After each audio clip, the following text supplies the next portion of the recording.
안녕하세요. 저는 올해 36살인 미혼 여성입니다. 제 사연은 결혼이라든지 예비 신랑이라든지 그런 내용은 아니고요. 가족 이야기입니다. 저는 딸만 셋인 집에서 막내딸로 태어났는데요. 위에 언니들은 연년생이고 저만 언니들과 한 9살에서 10살 정도 차이가 납니다.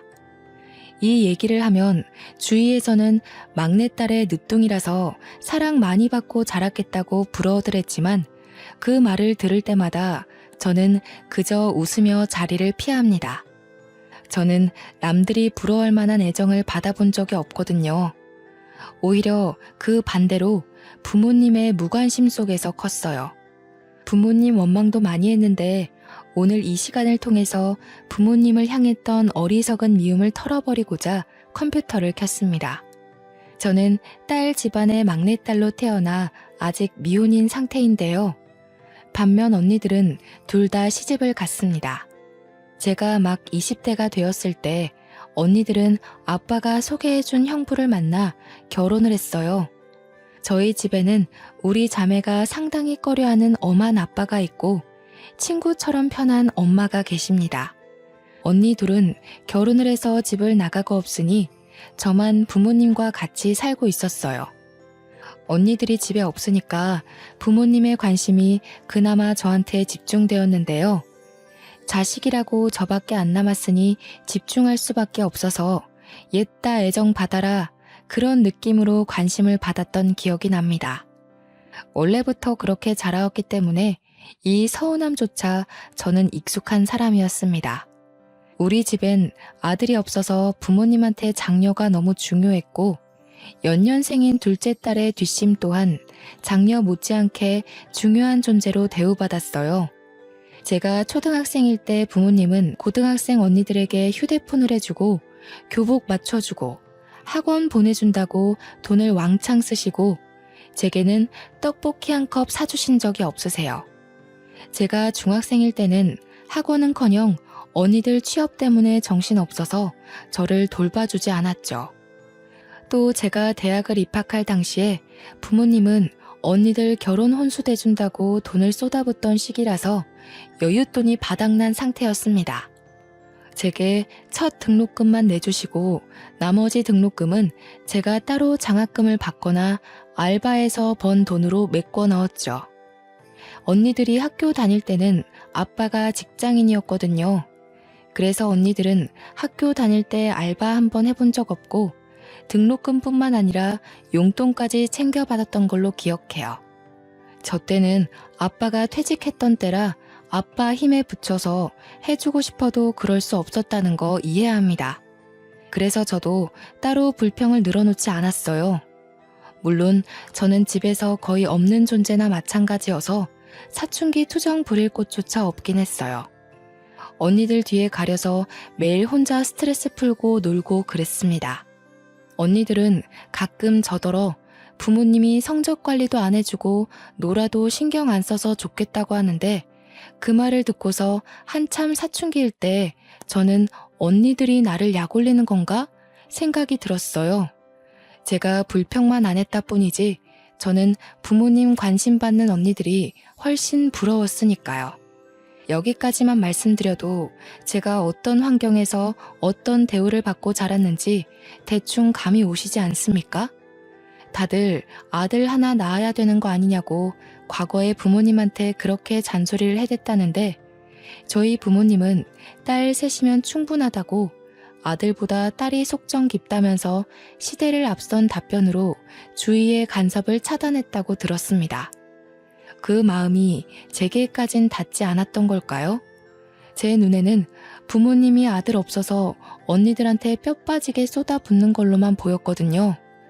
저희 아빠가 늘 호랑이처럼 지엄한 분이라고 말씀드렸잖아요. 그만큼 다가가기 어려웠다는 말인데 언니들조차 아빠랑 속 얘기는 거의 안 해봤을 거예요.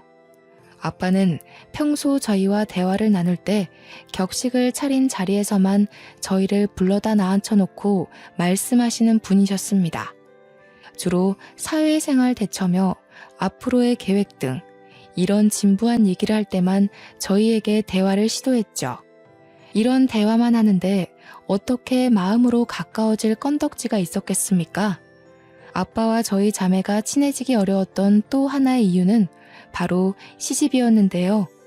아빠는 늘 저희가 빨리 시집을 가길 바라셨습니다. 아빠는 택배를 하는 공무원이셨는데 정년 퇴직하기 전에 축의금 뿌린 거 거둬야 된다고 언니들이 나이 30대고 나서부턴 그렇게 결혼하라는 말을 입에 달고 사셨어요. 그래서 언니들은 그 성화에 못 이겨 아빠가 붙여주는 남자와 결혼을 서두르다시피 했습니다. 저는 말씀드렸다시피 언니들과 나이 차이가 좀 있어서 당시에 20살이었던 제게는 아빠가 차마 결혼하라고 재촉 못하더군요. 언니들이 나이 40일 때 저는 그때서야 30대가 되었는데요. 그쯤에는 아빠는 당연히 퇴직하고 연금을 받고 있었고 저는 돈을 보태어 부모님께 생활비를 드리며 직장 생활을 하고 있었습니다. 그런데 제가 30살이 되니까 아빠가 이젠 제게도 슬슬 결혼 얘기를 하시더라고요. 너는 언제까지 시집도 안 가고 이렇게 살 거니? 어디 좋은 남자 없어? 네 나이 되면 주변에서 소개팅도 들어오고 한다던데 어째 너는 그런 것조차 하나 없냐? 나는 아직 결혼 생각 자체가 없어. 주위에서 소개팅 들어와도 내가 안 받겠다고 하니까 아빠가 모르는 거지. 결혼하고 싶은 사람이 생기면 그때 돼서 생각해 볼게. 그게 언젠데? 아빠 죽으면 그때 갈래?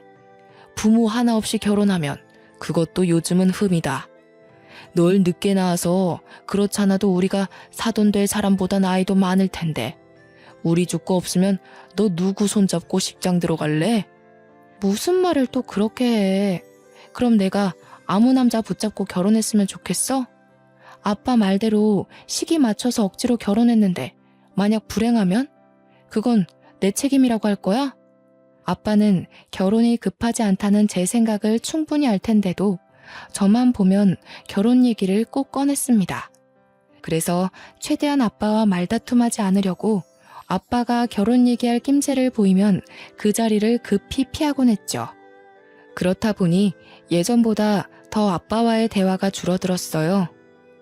엄마는 아빠가 퇴직하는 바람에 요즘 일도 없고 집에만 있어서 적적하다고 말동무 좀 되어주라고 하는데 저도 그러고 싶었어요.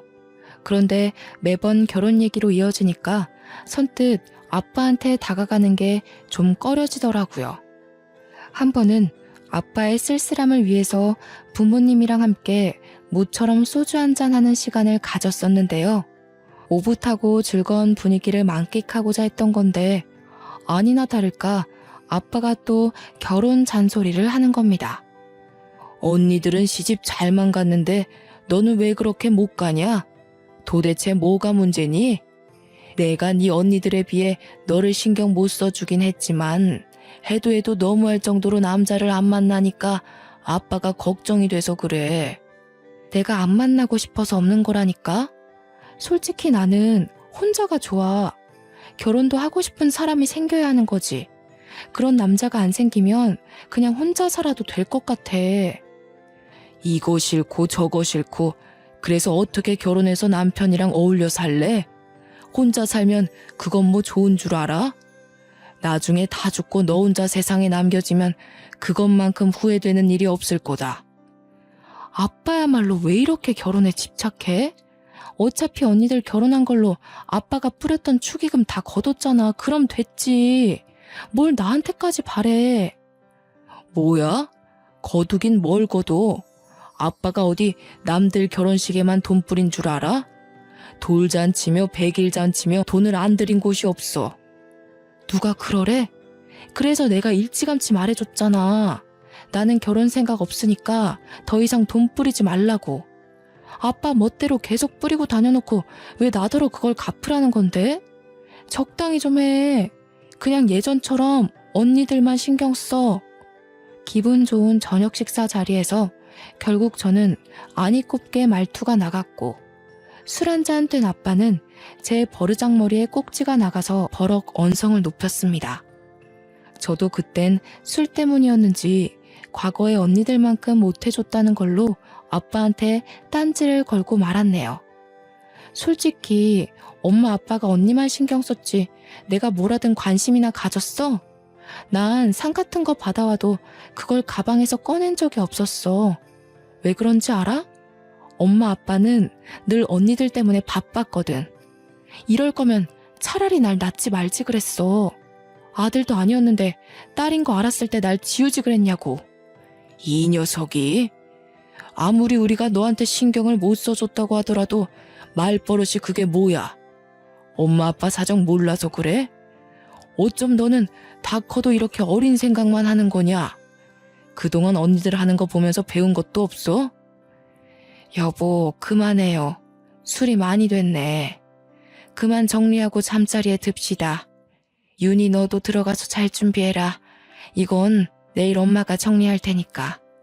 엄마가 제지하는 덕에 아빠와 저는 그쯤하고 그칠 수 있었으나 저는 그날로 아빠를 멀리했습니다. 원래도 가까운 사이가 아니었는데 제 고의적인 행동으로 인해서 더 멀어진 거죠. 그렇게 아빠한테 삐친 채로 말 한마디 안 하고 지낸 지 한 달이 지났을까요? 회사에서 일하고 있었는데 엄마한테 전화가 오더라고요. 엄마는 보통 제가 근무 중인 거 알아서 그 시간에는 전화를 안 걸어요. 그런데 그날따라 연달아 2번이나 전화 오길래 받아봤는데요. 다름 아닌 아빠가 교통사고로 병원에 있다는 연락이 아니겠습니까? 놀란 저는 근무지에 얘기하고 얼른 병원으로 달려갔습니다. 가니까 엄마가 아직 눈 못 뜨고 있는 아빠 옆에서 아빠 손을 잡고 앉아 있더라고요. 어떻게 된 거냐고 물어보니까 엄마가 망연자실한 표정으로 말씀하셨어요. 네 아빠 곧 생일이잖니. 신발 하나 사주려고 택시 타고 백화점 가는데 웬 중앙선을 넘어온 차가 우리 택시 쪽으로 돌진하는 거야. 기사님이 그걸 피하려다가 콘크리트 옹벽을 들이받았어. 지금 기사님도 많이 다쳐서 가족들 오고 난리도 아니었다. 사고 때에 아빠랑 기사님 쪽으로만 강하게 부딪혀서 엄마는 무사했다고 들었습니다. 엄마도 이마랑 팔꿈치 쪽에 작은 타박상이 있었지만 엄마가 이건 아무것도 아니라면서 아빠 어떡하냐고 눈물을 보이시더라고요. 저도 마음이 안 좋았어요. 의식을 못 찾고 계시는 거면 가벼운 사고는 아니란 거잖아요. 또 아빠가 호흡기를 끼고 있는데 어떻게 마음이 아무렇지 않을 수 있겠습니까? 나중에 의사가 와서 하는 말로는 아빠한테서 뇌출혈 증상 말고는 따로 보이는 외상이 없다고 했으나 정확한 건 아빠가 깨어나고 정밀 검사를 좀 더 진행해봐야 알 수 있다고 했습니다. 저는 불안한 마음으로 다음날 연차까지 내면서 엄마와 아빠 옆을 지켰는데요. 그날 밤늦게 아빠가 깨어나신 거 있죠? 어차피 다음날 검사를 할 수 있기에 일단은 기다려야 했는데 문제는 그게 아니었습니다. 엄마는 깨어난 아빠의 모습을 보고는 평소와 다르다고 했습니다. 아빠가 어딘가 모르게 발음이 어눌하고 시선을 잘 못 맞췄어요. 저와 엄마가 하는 말을 잘 알아듣지도 못했고 우리를 아예 못 알아보는 것 같았죠. 말도 잘 안 하시는 데다가 인지 능력도 떨어져 보였습니다. 급한 대로 간호사를 불러서 상태를 확인을 했는데 간호사 표정이 안 좋더라고요. 왜 그러냐고 물어봐도 간호사는 증상이 예상외로 안 좋다고만 대답할 뿐 선뜻 정의를 내려주는 게 아니라서 더 묻지는 못했습니다. 다음날 정밀 검사를 몇 차례 더 진행했는데 그때서야 간호사 표정이 왜 그랬는지 알 수 있었죠. 아니나 다를까 아빠가 외상성 치매 증상이 나타났다고 하는 거 아니겠어요?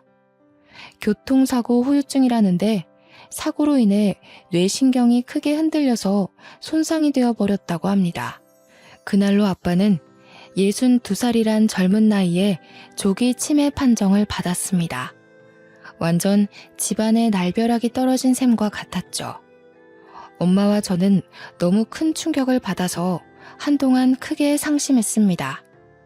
어제까지만 해도 멀쩡하던 아빠가 한순간에 말도 제대로 못하는 어린아이가 되어버렸어요.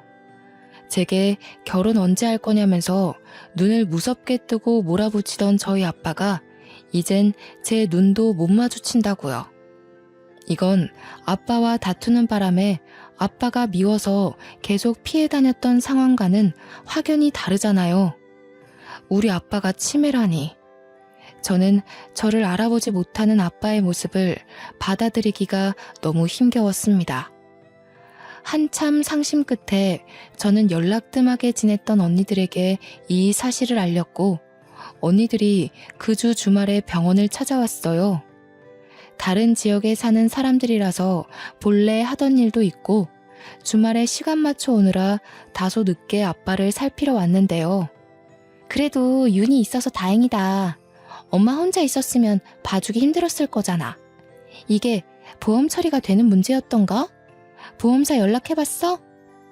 뇌 손상이라고 하더라도 치매 쪽으로 빠지면 보험에 불리하다는 말을 들은 것 같은데 우선 여기 있지 말고 요양병원으로 옮기는 것부터 하자.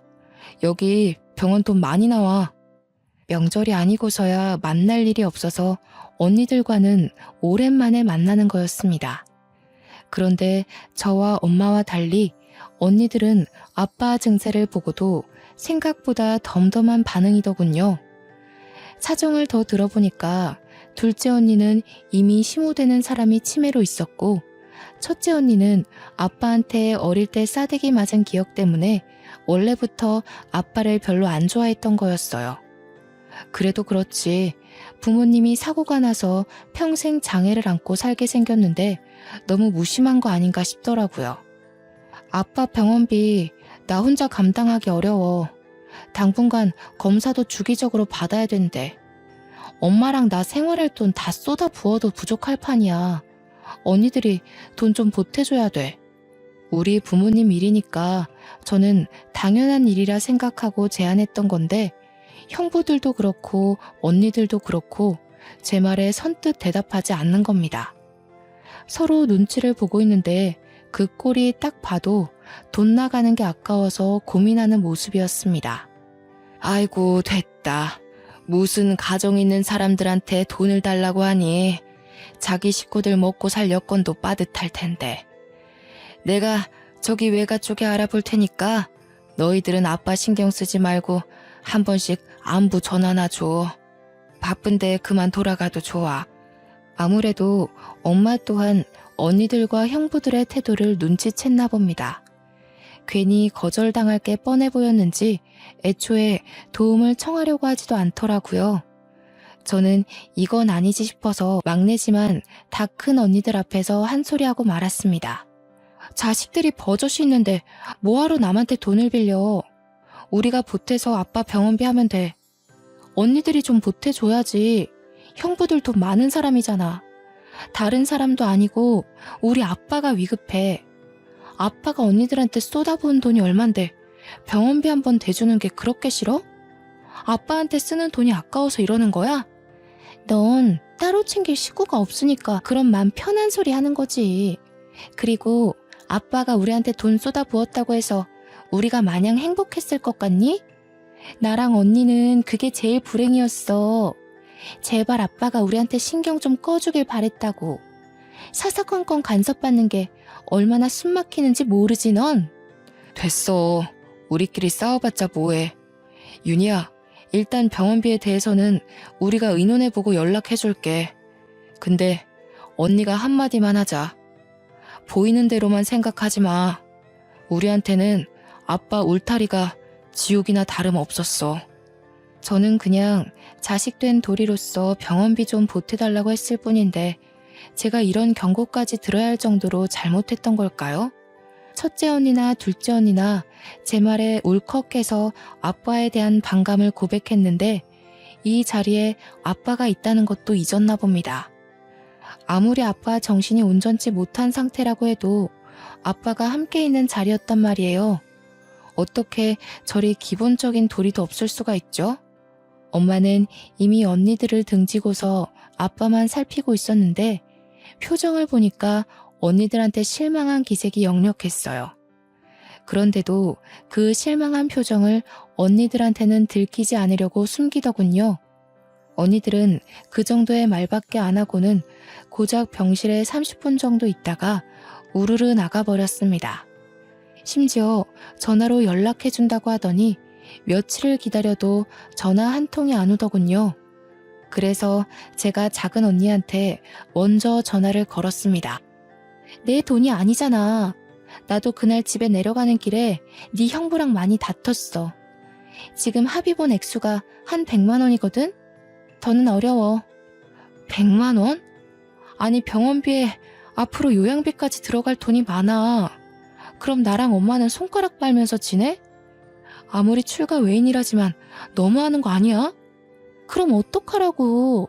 네 형부 엄마도 치매 환자야. 이미 거기에도 돈 엄청 들어가. 가뜩이나 애들 학비까지 대줘야 돼서 우리도 예전만큼 넉넉지가 않다고. 저도 우턱대고 돈을 달라고 할 생각은 없었지만 작은 언니가 말하는 태도가 너무 기분 나쁘더라고요. 그래서 몇 분을 더 따지고 들었던 것 같습니다. 작은 언니만 그랬으면 제가 이 정도로 우라통이 터지진 않았을 겁니다. 큰 언니라는 사람은 작은 언니보다 더 했는데요. 왜냐면 큰 언니는 고등학교 때까지 아빠한테 싸대기를 맞았거든요. 장녀라는 이유만으로 큰 언니는 가장 가혹한 훈육을 당해왔어요. 그래서 그런지 아빠에 대한 반감이 작은 언니보다 더 컸습니다. 아빠가 붙여준 남자랑 결혼하는 바람에 내 인생 망했다고. 네가 첫째의 고충을 알아? 내가 첫째라고 너희들 대표에서 얼마나 혼났는데. 네가 잘못해도 내가 맞고 윤정이가 잘못해도 내가 맞았어. 너라면 아빠가 곱게 보일 것 같니? 사춘기야. 언니가 지금 나이가 얼만데 사리분별을 못해? 아빠가 아픈데 그때 반감을 이렇게 풀면 어쩌자는 거야. 그건 그거대로 아빠한테 사과를 받던가 한바탕 싸우던가 뭘 하든 나중에 할 일인 거지. 여기서 그 얘기가 왜 나와? 네가 뭘 알겠니? 윤정이 집에서 100만 원 해준다고 했다며? 나도 100만 원밖에 못 해주니까 정 힘들면 네가 좀 아껴서 살아. 넌 네가 번 돈 너한테만 쓰잖아. 그리고 너는 아빠가 남자 안 붙여줬지? 그것만으로도 행운인 줄 알고 아빠한테 은혜 갚는다 생각해. 제가 결혼 정년기가 되었을 땐 아빠가 퇴직하는 바람에 어쩔 수 없이 아빠로부터 소개를 받지 못했던 거였는데요. 그걸 저더러 특혜라고 생각하라는 큰언니 말이 너무 어이없지 않습니까? 언니들이 아빠한테 가장 크게 서운해한 점은 다름 아닌 결혼 때문이 가장 컸습니다. 언니들은 막상 결혼할 때는 좋다고 결혼해놓고 부부싸움을 하기만 하면 자신들의 인생을 이렇게 만든 아빠를 욕했어요. 아빠 덕분에 의사 사모님, 대기업 과장 사모님 소리 듣고 살면서 늘 불평불만이 많았죠. 저도 더는 구질구질하게 애걸하고 싶지 않아서 언니들에게 고작 200만 원의 도움만 받았고 나머지는 제가 아끼고 아껴서 모든 걸 해결했습니다. 어쩔 수 없이 대출까지 받으면서요. 그렇게 아빠가 태어날 때까지 부지런히 아끼며 살다가 의사가 더는 손댈 방도가 없다고 하여 아빠를 모시고 집으로 귀가하였습니다. 일상처럼 완벽하게 복귀될 거라는 기대는 당연히 안 했어요. 치매에 대해 많이 검색도 하고 조사도 해봤거든요. 그래서 매사에 불안한 마음으로 출근을 했는데요. 아니나 다를까 한날은 퇴근하고 갔더니 엄마가 급하게 외출 준비를 하고 있는 겁니다. 엄마한테 어디 가냐고 물었더니 아빠가 집을 나갔다는 거 아니겠어요? 엄마가 잠시 요리하고 있는 사이 아빠가 사라졌다고 했습니다. 놀란 저는 엄마와 같이 아빠를 찾으러 나섰고 그 사이 경찰에 신고까지 했어요. 다행히 아빠가 가지고 있는 휴대폰 덕분에 위치 추적을 해서 찾을 수 있었습니다. 그날 이후 엄마는 아빠와 자신의 손목을 끈으로 연결하고서 잠을 청했는데요. 엄마도 아닌 척하지만 그날 많이 놀란 것 같았어요. 이걸 다행이라고 해야 할지 모르겠지만 아빠는 대소변을 못 가리거나 아이처럼 음식으로 장난치는 증상은 없었습니다. 그러나 유독 돈에 집착하는 모습을 보였어요. 10원 하나라도 누가 자기 돈에 손을 대기만 하면 버럭 소리 지르면서 근처도 못 오게 하더라고요. 아빠는 그렇게 집에 있는 현금과 통장을 매일 매시간 확인하고 만지고 감췄습니다. 그런데 문제는 아빠가 아빠 돈뿐만 아니라 제 돈도 엄마 돈도 모조리 다 숨겨버린다는 겁니다.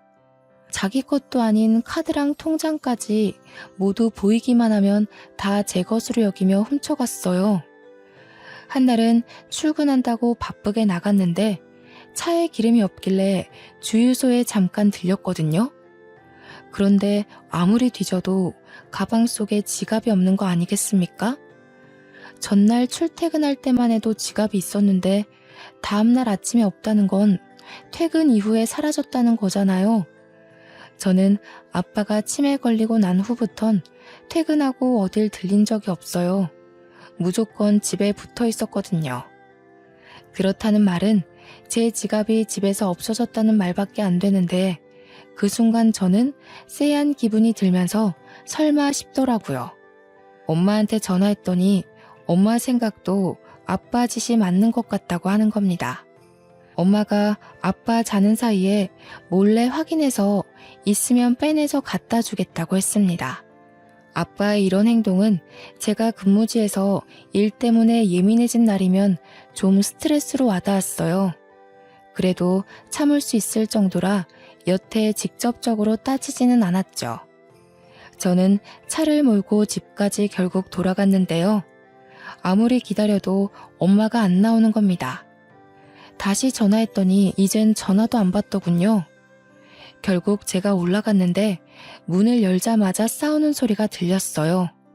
알고 보니 엄마가 제 지갑 빼내려다 아빠한테 걸려서 맞고 있는 게 아니겠습니까? 놀라서 신발도 못 벗고 들어가 아빠를 말렸는데 이번엔 아빠가 저를 모르는 사람 취급하며 저한테 손찌검을 하려고 하더라고요. 그걸 또 엄마가 일어나서 말리고 아주 난장판인 순간이었습니다. 안 그래도 회사 지각에 차 기름 넣을 시간까지 없어서 예민한 상태였는데 결국 저는 여태 쌓여있던 불만을 모두 터뜨리고 말았습니다. 제발 좀 그만해 아빠. 우리 힘들어. 아빠 때문에 안 그래도 살기 힘들다고. 아빠가 이렇게 우리 숨통 조르지 않아도 엄마랑 나 죽을 것 같이 힘들어.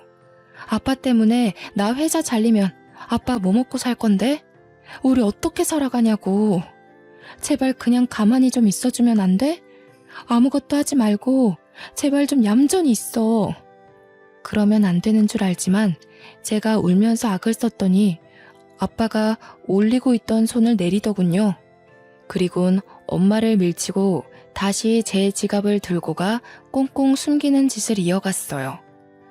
말이 안 통한다는 건 이미 아빠가 치매 판정을 받았을 때부터 알았던 사실인데 그 순간엔 알고 있는 그 사실마저 모든 게 원망스럽더라고요. 저는 그 자리에서 한참이나 서럽게 울었습니다. 다 포기하고 아무것도 안 하고 싶었어요. 그땐 차라리 아빠를 요양병원에 보낼까 생각도 했어요. 그런 생각을 입 밖으로 꺼낸 적은 없는데 제가 지쳐 보이고 금방이라도 다 내려놓을 것처럼 보였는지 엄마가 한날 저한테 그런 말을 하더라고요. 우리 윤희한테는 해준 게 없는데 엄마 아빠가 참 모질게도 끝까지 이러지? 엄마가 너한텐 항상 미안해. 늘 언니들한테 선수 뺏겨서 많이 억울했을까. 아쉬운 소리 하는 걸로 들릴지 모르겠지만 엄마는 지금 네가 있어서 얼마나 힘이 되는지 몰라. 엄마는 힘 닿는 데까지 네 아빠를 직접 보필하고 싶어. 참 염치 없지만 미안하구나, 딸아. 저는 아빠가 싫어서 이렇게 피폐해진 게 아니었어요. 그냥 상황이 그럴 수밖에 없었을 뿐이라고 봐요. 그래서 엄마가 하는 말에 저는 또 한 번 흐트러진 정신을 다잡으려 안간 힘을 썼고 주저앉고 싶은 마음을 겨우 참았습니다. 그렇게 얼마 후 제 생일이 다가왔는데요. 주위에서 저더러 생일 축하한다고 술 한잔 하자는 약속이 많이 들어왔는데 그날은 제가 왜 그랬는지 생일만큼은 집안 생각을 하고 싶지 않아서 친구들과 보내게 되었죠. 엄마한테 문자로 오늘 생일이라서 늦게 들어갈 것 같다고 해버렸어요. 아빠가 치매 걸리고 난 후 처음으로 친구를 만나는 날이었죠. 엄마는 흔쾌히 알겠다고 해주셨고 생일 축하한다는 메시지도 함께 보내주셨습니다. 그 자리에서 저는 동료 직원 제안으로 남자까지 소개받으며 분위기를 즐기려고 애썼어요. 다들 저를 세상에서 가장 중요한 사람처럼 치켜 세워주며 태어난 것을 축하해주는데 시궁창 같던 삶에 빛 한 줄기가 새는 느낌이더라고요. 아, 그래. 나 원래 이렇게 살았지. 바깥 세상은 이리도 아무렇지 않게 돌아가고 있었지 싶었습니다. 그런데 그 즐거움을 만끽하는 것도 그리 길지 못했어요. 중간에 엄마한테서 전화가 왔는데 일단 한 번은 안 받았어요. 그리고 두 번째 왔을 때는 제가 문자로 답을 했는데요. 엄마한테서 바로 답장이 오더라고요. 아빠가 저를 찾으려고 집 앞에 나갔다가 사라졌다는 겁니다. 걱정은 되었지만 아빠가 사라지는 경우가 종종 있었기에 제가 우선 경찰에 신고하겠다고 엄마를 안심시켰습니다. 그렇게 몇 시간 후 이 차를 가기 위해 장소로 옮겨갈 때 엄마한테서 다시 걸려온 전화 한 통을 받게 되었는데요. 그날은 제 인생에서 가장 후회가 되고 아직까지도 제가 제 생일을 더 이상 축하하지 않게 된 계기가 된 날이기도 했습니다. 윤희야, 어떡하니? 네 아빠가 죽었다. 내가 잠시 네 아빠 모자 챙기러 올라갔다 온 사이에 네 아빠가 또 사고가 났어. 그런데 네 아빠가 숨을 안 쉬어. 윤희야, 어쩌니? 네 아빠 어떡하니? 그 전화를 받고 나서부터 제정신은 온전치 못했습니다. 어떻게 집까지 갔는지 구체적인 기억이 없어요. 그냥 어디 가냐는 동료들의 말에 미친 듯이 택시를 잡고 병원에 갔다는 느낌 정도만 남아있네요. 그렇게 찾아간 병원에서 저는 들어가기 전부터 아빠를 발견했는데요. 이전처럼 병실에서 호흡기 끼고 있는 아빠가 아닌 장례 차량으로 이송 중인 아빠를 발견한 거였어요. 천으로 똘똘 감싸져 있는 탓에 엄마가 아니었다면 아빠인 줄도 몰랐을 겁니다. 아빠는 뺑소니 사고를 당해서 그 자리에서 바로 눈을 감으셨다고 해요. 그 순간 얼마나 후회가 되었는지 모릅니다. 그냥 술자리 가지 말고 집에 갔다면, 내가 제 시간에 집에 들어가서 가족들이랑 생일을 보냈다면, 그랬다면 우리 아빠가 죽지 않았을 텐데. 나 찾느라고 그 차가운 길바닥에 나갔다가 아프게 돌아가시는 일은 없었을 텐데. 자책이 깊어지자 후회의 눈물이 흘렀고 아빠가 돌아가신 게 모두 저 때문인 것 같아서 정신적으로 너무 힘들었습니다. 아빠의 부고 소식에 언니들까지 그 새벽에 다 올라오고 저희는 정신없이 장례를 준비했어요. 형부가 상주를 서고 다들 장례 절차랑 비용에 대해 안내받는다고 정신이 없었는데 저는 구석에 박혀서 죄책감에 고개도 못 들고 바보같이 계속 울기만 했습니다. 그러자 첫째 언니가 약간 짜증을 내면서 저를 부르더군요. 최윤희, 언제까지 놀고 있을 거야? 지금 갑자기 상나서 한 손이라도 더 필요한 거 몰라? 적당히 하고 와서 도와. 그런다고 아빠가 살아 돌아오시는 거 아니다. 너도 아빠한테 짜증 많이 냈다면서. 엄마 말론 아빠 때문에 네가 많이 힘들어했다고 그러던데? 너도 솔직히 그만하고 싶었을 거 아니야. 그리고 언젠가 일어날 사고였어. 치매 증상에서 제일 위험한 게 밖으로 놔두는 거잖아. 사고랑 직결된 문제니까. 언니 둘은 저더러 자기들이랑 똑같이 아빠한테 학을 떼놓고선 뭘 이제 와서 후회하고 오냐고 하더라고요. 그 소리를 듣는데 화가 났던 저는 당시 저의 죄책감을 언니들한테 풀려고 했던 것 같아요. 언니들은 아빠 자식 아니야? 지금 남이 죽었어? 아빠가 돌아가셨는데 겨우 그렇게밖에 말 못해? 막말로 아빠가 언니들한테 형부들 붙여준 게 그렇게 잘못된 일이야? 언니들도 형부들 돈 많아서 좋다고 여기저기 자랑하고 다녔잖아. 잘난 것도 없는 언니들 아빠가 뒷바라지 다 해서 사모님 소리 듣게 만들어줬잖아.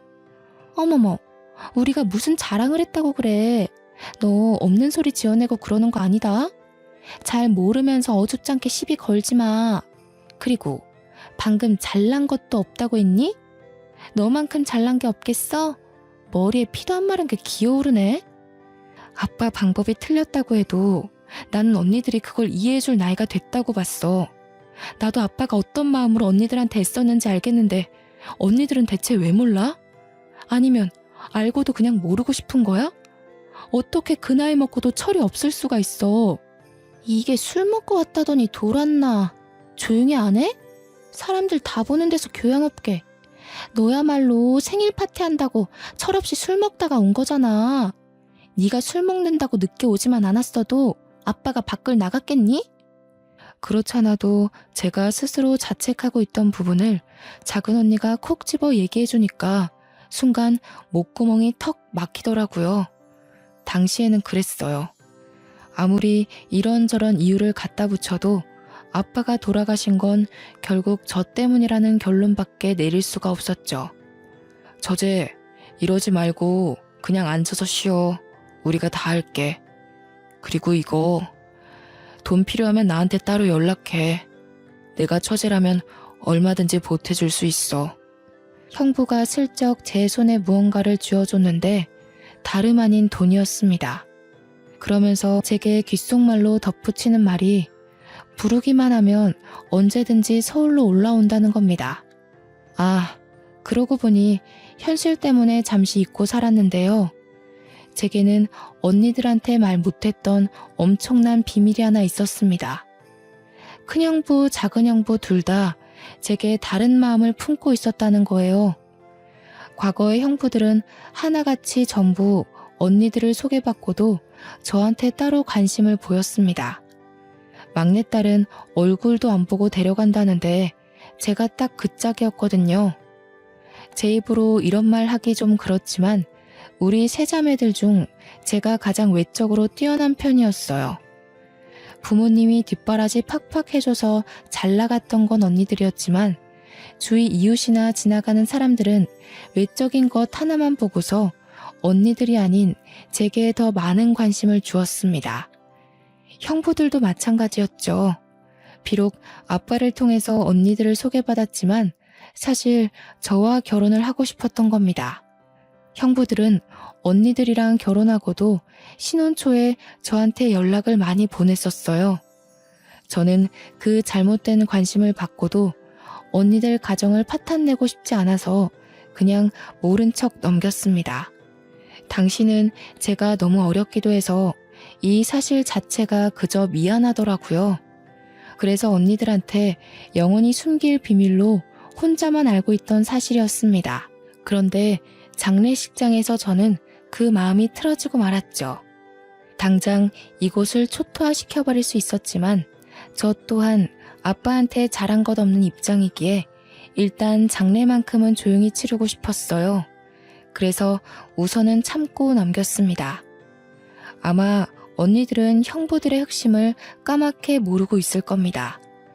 저 또한 형부들의 흑심이 여태까지 이어져 왔는지는 몰랐는데 이참에 잘 됐다고 봐요. 언니들 가정을 확실히 망쳐놓을 수 있을 것 같거든요. 차라리 제대로 인생 망해봐야 아빠도 욕먹는 게 덜 억울하지 않겠습니까? 그렇게 인정 없는 장례 절차를 마치고 집으로 돌아온 날, 저는 엄마랑 같이 아빠 물건을 정리했어요. 그때 엄마가 제게 무언가를 건네줬는데 저는 그걸 바로 알아볼 수 있었죠. 그건 다름 아닌 아빠가 그렇게 끼고 사수했던 통장들 중 하나였습니다. 받아. 아빠가 너 주려고 가지고 있던 거야. 너 결혼하면 줄 예단비인데 너 크면 꼭 챙겨줄 거라고 그렇게 꽁꽁 감추고 있었어. 코앞에 있던 자기 딸도 못 알아봤으면서 통장 주인은 꼭 너라고 내내 당부했거든. 엄마가 힘겨운 마음을 다잡고 말하기를 아빠가 평소 엄마한테 그랬대요. 막내한테는 언니들만큼 못해줘서 늘 미안한 마음을 안고 살고 있다고요. 언니들은 태어날 때부터 걸음마를 하고 유치원을 가고 초중고에 대학까지 가는 내내 한시도 눈을 떼본 적이 없는데 결혼까지도 신경 써주고 모은 돈 다 털어가면서 바치고 그랬는데 저는 아빠 스스로도 평생 죄책감을 묻어두고 있었을 정도로 쓸쓸히 크게 했다고 말이에요. 아빠도 그걸 알아서 제 생각만 하면 그렇게 미안한 마음밖에 없었다고 합니다. 그나마 저한테는 해줄 수 있는 게 이것밖에 없었기에 아빠는 연금에서 생활비를 제한 모든 돈을 차곡차곡 모았다고 했어요. 엄마가 주는 통장을 받고 그걸 펼쳐보는데 저는 바닥에 놓인 아빠의 영정사진을 차마 쳐다볼 수가 없었습니다. 통장 내용을 보자마자 눈물을 터뜨렸기 때문인데요. 통장 잔액 옆에 입금자 명이 전부 미안해 막내딸로 기재되어 있는 거 아니겠습니까? 평소 고맙다, 미안하다 이런 말 못하시는 분이라는 걸 알아서 이 간결한 표현 하나만으로도 아빠의 마음이 얼마만큼 담겨 있는지가 충분히 느껴졌어요. 아빠는 어릴 때부터 어렵게 살아서 자식만큼은 돈 때문에 걱정하지 않도록 살게 해주려고 젊은 시절부터 피땀 흘려 일만 했다고 했습니다. 엄마가 옆에서 지켜보는데 단 한순간도 제대로 휴일을 보낸 적이 없었다고 했어요. 주말에도 친구 일하는 데 가서 일용직으로 돈을 벌었고 평일에는 택배 일하면서 돈을 벌었고 허리가 아픈데도 병원비 나가는 게 아까워서 파스만 붙이며 견뎠다고 합니다. 기억할지 모르겠는데 아빠가 치매 걸리고 나서 다른 건 다 기억 못해도 딸들 생일은 꼭 기억하더라고. 옛날에 그렇게 뼈 빠지게 일하면서도 너희들 생일에는 아빠가 꼭 휴일을 냈거든. 아빠한텐 그날이 유일하게 쉬는 날이었지. 그러고 보니 저희가 아주 어릴 땐 꼭 생일 때 외식을 했던 기억이 납니다. 전혀 인지를 못하고 있었는데 엄마가 말해주니까 생일마다 아빠까지 온 식구가 함께 있었던 장면만 떠오르더라고요.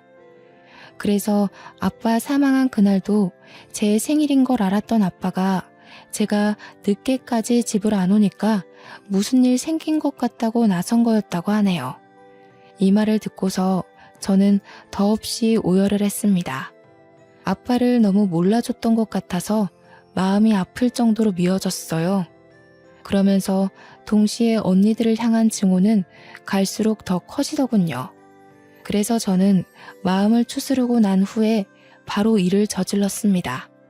형부들이 제게 전화했던 녹음 내용이랑 메신저 기록을 전부 언니 둘에게 보내버렸어요. 그 뒤로 언니들이랑 형부한테서 오는 연락을 받지는 않았지만 전화 오는 횟수로 보아하니 이미 집안이 풍비박산 난 게 아닐까 확신이 들더군요. 그리고 저는 연차를 연달아 내고서 엄마와 함께 휴양지로 가 마음을 더 추스르고 오기로 결정했습니다. 엄마랑 바로 다음날 집을 떠났어요. 언니들이랑 형부가 저희 집을 찾아왔을지도 모르겠네요. 이 글은 현재 태국에서 2주째 지내다가 시간이 나서 작성 중에 있습니다. 아빠가 돌아가신 지 아직 한 달도 채 되질 않았어요. 저와 엄마의 마음은 많이 괜찮아졌으나 그래도 아직은 시간이 더 필요할 듯합니다. 그리고 아빠가 제게 주려고 모았다던 예단비 있잖아요. 그걸 차마 다시 꺼내볼 용기도 없고 꼭 결혼을 해야만 쓸 수 있을 것 같아서 고이 모셔뒀습니다. 아빠가 원하는 대로 꼭 사랑하는 배우자와 결혼을 해서 훗날에도 아빠에게 받는 예단비로 기억하고 싶거든요. 아빠를 기억하는 평생이 가슴 미어지게 아프겠지만 저는 그래도 아빠를 잊고 싶지 않아요. 제 어리석은 마음 때문에 아빠를 외면하느라 못해드렸던 효도를 이렇게나마 갚아드리고 싶습니다. 영원히 아빠를 잊지 않고 마음으로 기억하면서 곁에 있는 것처럼 그리고 싶네요. 이렇게 아빠를 갑작스레 여의게 될 줄 알았다면 아빠랑 사진도 많이 찍었을 텐데 그게 가장 후회가 됩니다. 아빠랑 같이 찍은 사진이 단 한 장도 없더라고요. 사실은 아빠가 아닌 제가 너무 무심한 딸이 아니었나 싶습니다. 아직도 자꾸 아빠에게 모진말 했던 것만 기억이 나는데 이건 자식으로서 온전히 철없고 어리석었던 죄에 대해 벌 받는 거라고 생각해야겠죠. 제가 아마 제 생일을 다시 축하할 수 있을지 모르겠습니다. 축하를 받더라도 아빠를 꼭 찾아가 아빠와 함께하는 생일을 보내지 않을까 싶어요. 이제 와서 하는 말이 무슨 소용일까 싶지만 이 글을 쓰는 내내도 아빠가 너무 보고 싶습니다. 아빠한테 보고 싶다는 말을 해본 적이 없는데 그 처음이 하필 너무 늦어버려서 이렇게 허공에 대고 후회만 하고 있네요. 아빠가 다음 생에는 부유한 자식으로 사랑받는 남편으로 존경받는 부모로 태어났으면 좋겠습니다. 저희 같은 철부지 딸내미 말고 아빠의 마음과 노력을 알아주고 안아줄 수 있는 그런 가족을 만났으면 좋겠어요. 그리고 너무 늦었지만 마지막으로 아빠한테 한 번도 못했던 이 말을 전하고 싶습니다. 아빠, 키워주셔서 감사합니다. 가족을 위해 너무 수고하셨어요. 부디 위에서는 매일을 두 발 뻗고 편히 쉬시길 바래요. 우리 아빠, 내가 너무 사랑해. 안녕 아빠. 후회라는 게 이렇게 가슴이 아프네요. 다들 저처럼 벌받지 마시고 꼭 가족에게 꼭 사랑 표현 많이 해주셨으면 합니다. 이만 글을 마치도록 할게요. 긴 글 감상해 주셔서 감사합니다.